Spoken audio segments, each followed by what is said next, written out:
Assalamualaikum warahmatullahi wabarakatuh. Selamat pagi anak-anak. Semoga semuanya selalu sehat dan selalu dalam lindungan Allah Subhanahu wa taala. Sebelum kita memulai pelajaran pada hari ini, lebih baiknya kita berdoa terlebih dahulu yuk. Berdoa mulai. Bismillahirrahmanirrahim.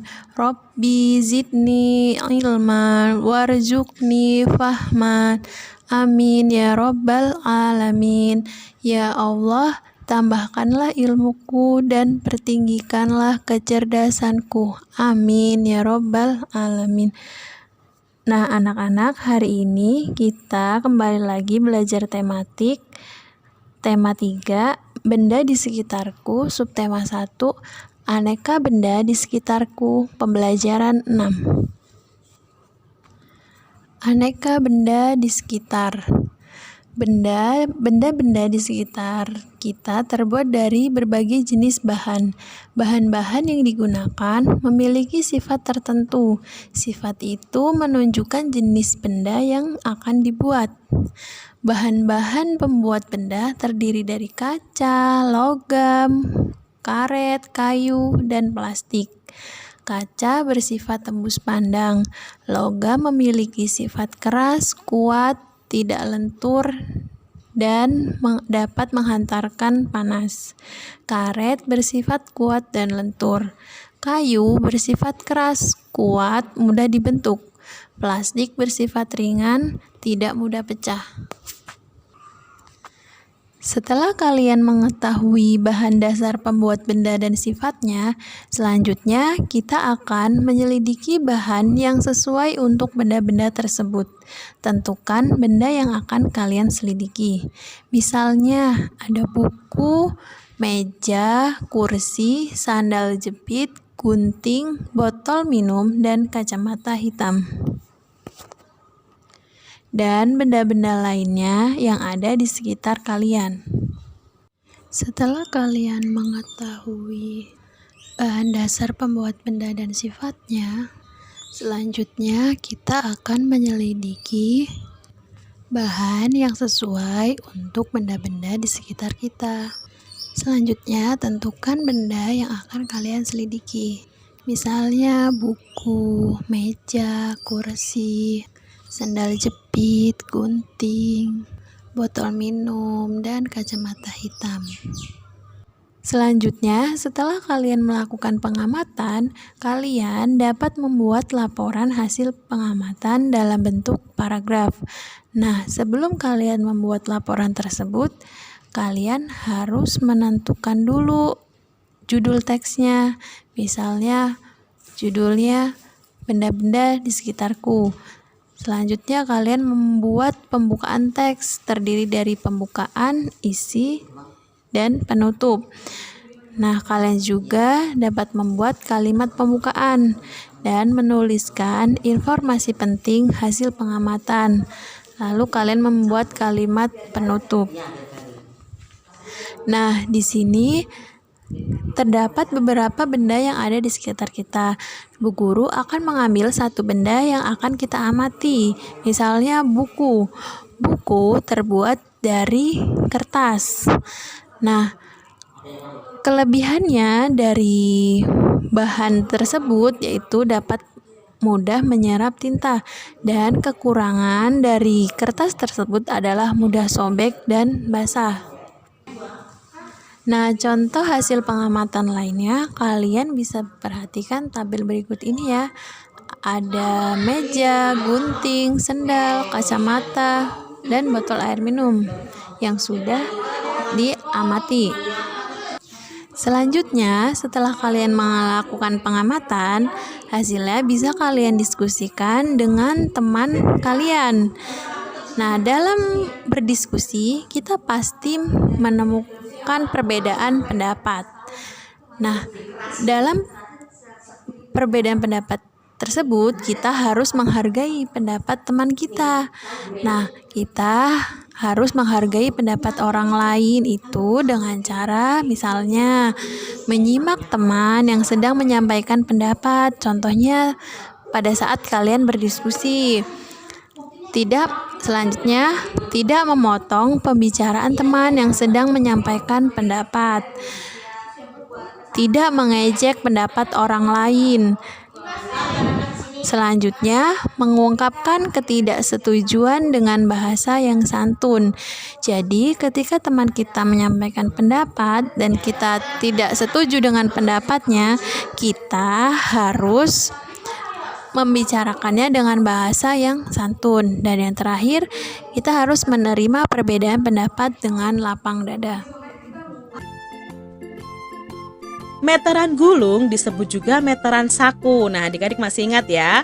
Meteran gulung ini berfungsi untuk mengukur panjang benda yang lebih dari 1 meter.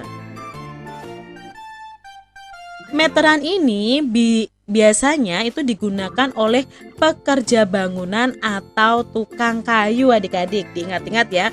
Jadi meteran gulung ini biasanya digunakan oleh tukang bangunan atau tukang kayu. Siti akan menata ulang kamar tidurnya. Sebelum menata, Siti mengukur benda-benda di kamarnya. Ukuran yang diperoleh Siti itu seperti berikut ini. Nah, di sini Siti itu mengukur beberapa benda ya. Kita masih ingat tentang satuan panjang yaitu 1 meter sama dengan 100 cm. Nah, benda yang diukur Siti yang pertama itu adalah ukurannya adalah 254 cm. Lalu Siti ingin mengubahnya menjadi meter dan sentimeter. Nah, adik-adik bagaimana ya caranya? Nah, 254 cm itu sama dengan 200 ya, kita pisahkan. 200 cm ditambah 54 cm. Nah, sekarang kita ubah menjadi meter dan sentimeter. Jadi 200 cm-nya kita ubah meter, yang sentimeter yang belakang ini masih tetap. Berarti kita coret-coret dulu, 200 cm itu ada berapa meter? Nah, kita ingat lagi adik-adik, 200 cm sama dengan berapa meter? Kalau 1 meter sama dengan 100 meter, berarti kita kalikan dari meter ke sentimeter. Nah, sekarang kalau dari sentimeter ke meter, berarti angka 200-nya ini kita bagi 100 adik-adik. Nah, masih ingatkah kalian pembagian dengan angka 0 ya di sini ya? Sama-sama punya angka 0, berarti kita coret saja karena di sini punya angka 01, di sini kita coret 1. Ternyata masih punya angka 0 lagi, kita coret lagi, di sini juga kita coret lagi. Ketemu pembagian yang baru yaitu 2 dibagi 1. Berapa 2 dibagi 1? Ya, 2. Berarti 200 cm sama dengan 2 meter. Nah, 2 meternya ini kita taruh di sini adik-adik. Jadi 200 cm sama dengan 2 meter. Lalu baru ditambahkan ini sisanya 54 cm. Jadi 254 cm sama dengan 2 meter ditambah 54 cm. Benda kedua yang diukur oleh Siti itu panjangnya adalah 390 cm. Nah, mau diubah ke dalam meter dan sentimeter lebihnya. Nah, kita bisa buat penjumlahan 390 ini kita uraikan adik-adik.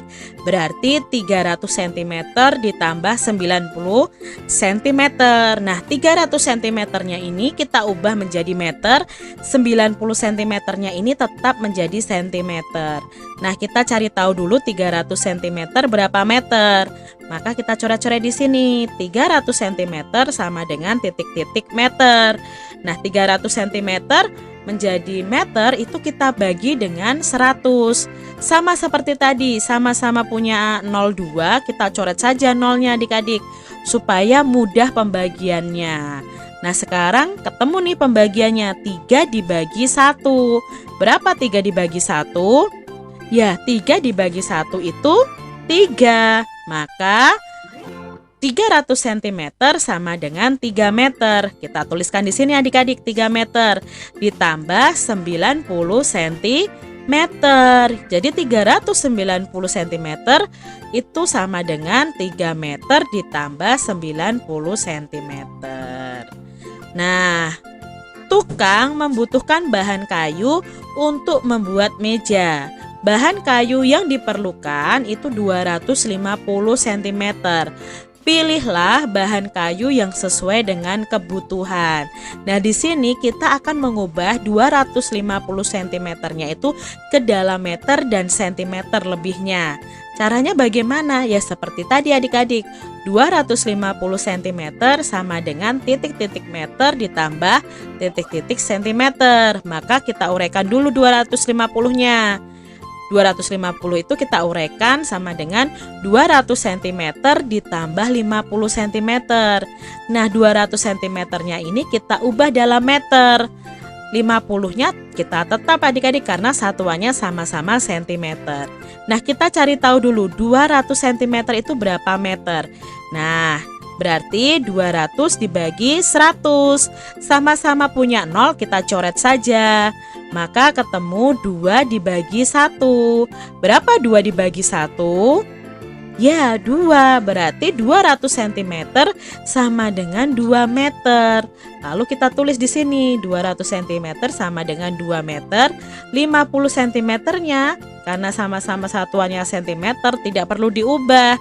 Jadi 50 cm. Jadi jawabnya 2 meter ditambah 50 cm atau 2 meter 50 cm.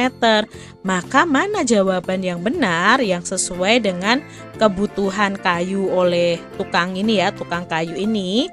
Maka inilah yang kita centang adik-adik karena 2 meter 50 cm. Selanjutnya, kalian bisa mengerjakan latihan di buku tematik halaman 31. Nah, sekian pembelajaran tematik hari ini. Kurang dan lebihnya Ibu mohon maaf. Terima kasih. Wassalamualaikum warahmatullahi wabarakatuh.